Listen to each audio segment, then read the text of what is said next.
I'm back. We're back. A long day of traveling yesterday, home from Hawaii and the honeymoon. I think we're like 10 days from my last video, which feels like an eternity at this point. It feels like I've missed a ton, but luckily we're back at the perfect time because we have something to talk about before the Cowboys play the Eagles in I don't have a watch on, in a little under 2 weeks. So let's talk about the Cowboys' initial 53-man roster, who's in, who's out, and the biggest question, did they get it right?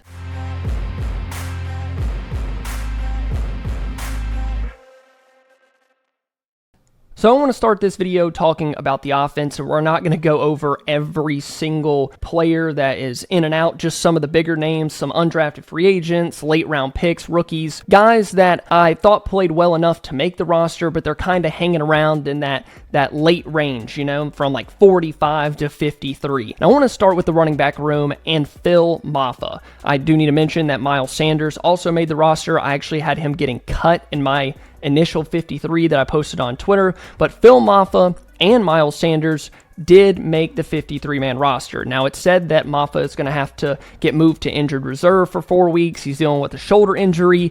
I don't know how much I believe that he has a shoulder injury, and I'm just going to go ahead and explain it. I think they're going to put Maffa on IR in order to let Sanders and Williams kind of figure it out for the first couple of weeks of the year. And if they need Maffa, they are going to let him play, and they might end up cutting one of Williams or Sanders, probably Sanders. But I'm just excited that Maffa isn't going to be on the waiver wire. Dallas didn't just waive him, let him go. Maybe a team could pick him up, and he's not going to go on the practice squad. He did make the official 53 and should be able to come back a little bit later in the season. Another guy that got put on IR, and his situation's a little bit different, I believe, and that's Jonathan Mingo. He's going to miss 4 weeks, guaranteed to miss 4 weeks, because one of the 2 spots that Dallas could use for an IR player that didn't have to be on the 53-man roster went to Jonathan Mingo. We're going to talk about the other guy that they did that with as well on the defensive side of the ball. Staying with the wide receivers, Jonathan Brooks was waived. Cowboys' 7th-round pick from 2022 or 2023, I believe, did not ultimately make this team. Ryan Flournoy, the Cowboys' 6th-round pick from last year, made it over him, and I think that was the right move. Flournoy, if Joe Milton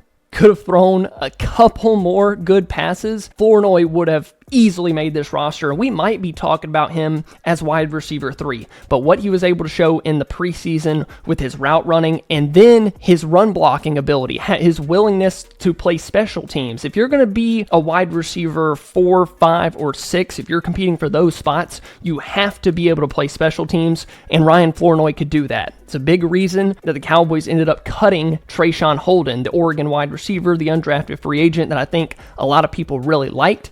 He didn't really play special teams. Brooks did, Flournoy did, obviously Turpin does, but at the end of the day, it was Ryan Flournoy kept as that 5th wide receiver. Dallas only kept 5 on their initial 53. Like I said, Mingo is on IR. He doesn't count towards that, but he is expected to be back later in the season. And then a surprising trade, in my opinion. I guess you could say surprising, more so what the Cowboys ended up getting back for the player. They traded Awesome Richards to the New Orleans Saints, along with a 2028 7th-round pick. The Cowboys got a 2028 6th-round pick in return. Like, are we in the NBA now? That's 3 years away. They're trading picks that are 3 years away, a 6th rounder in 2028. I think Awesome was going to get waived anyway. It was just a way for the Saints to not have to worry about him getting picked up on the waiver wire, but also getting the guy that they wanted. And the Cowboys got something in return, which is nice if you're going to just outright waive a player and let him walk. We've seen this a couple of times with a number of different teams doing this as well with 2028 late round picks. Might not end up mattering in the grand scheme of things, but at least you got something in return. And I did forget to mention this. We were talking about the running backs a little bit earlier. Deuce Vaughn was waived. I don't think this was a huge surprise to a lot of people just because of all of the backs that Dallas added this offseason with Sanders and Williams and Maffa and Jaden Blue. It just felt like the writing was on the wall for him. I think Dallas gave him enough touches in that final preseason game to kind of confirm that, to let him test the water, show other teams what he can do. Maybe Deuce will be back on the practice squad, but as of right now, it seems like his tenure is over in Dallas. I felt it coming. He never proved that he could be much more than kind of a gadget guy. He got in some late snaps with Mike McCarthy in garbage time in a number of games.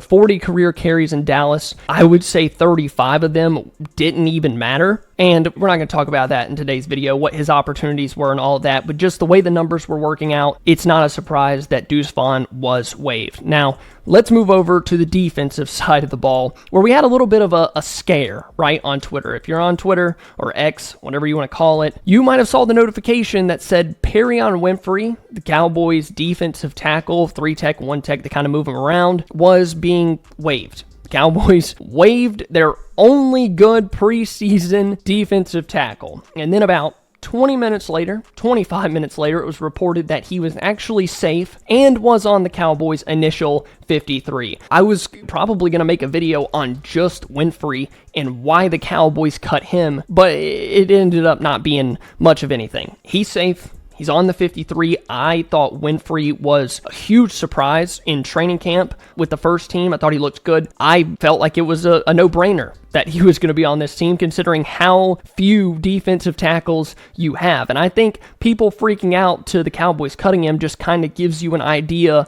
of what we think about the defensive line, especially the interior of that defensive line. It seemed like a Pro Bowler had just gotten cut. I'm glad to see Winfrey here. He's probably going to back up Osa Odigizua, but I also think he has a chance to be a 1-tech that can stop the run, hold up better than any other defensive tackle you have against double teams, especially Mazi Smith, who also made this roster. And I'm not going to talk about Mazi too much, but I have seen people pretty mad about that. I want you guys to let me know down below in the comments, should Mazi have made this roster?